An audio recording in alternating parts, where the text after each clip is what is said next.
ধর্ম যার যার উৎসব সবার, ধর্ম যার যার উৎসব সবার, যার যার উৎসব সবার, ধর্ম যার যার উৎসব সবার, ধর্ম যার যার আর উৎসব সবার। ধর্ম যার যার উৎসব সবার, ধর্ম যার যার উৎসব।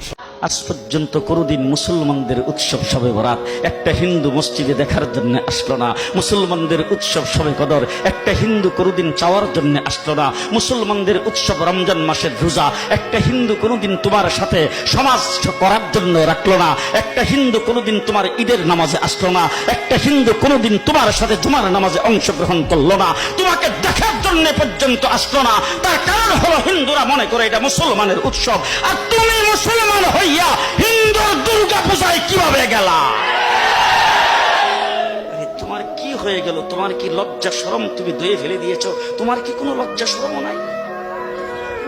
লজ্জা শরম নাই? আবার কি সুন্দর বলতেছ, ধর্ম যার যার উৎসব সবাই।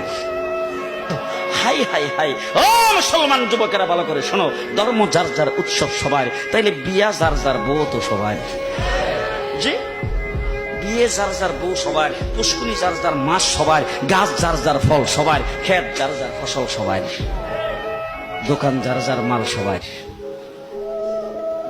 এখন ঘুমাইছে কি কথা বলেন না কেন?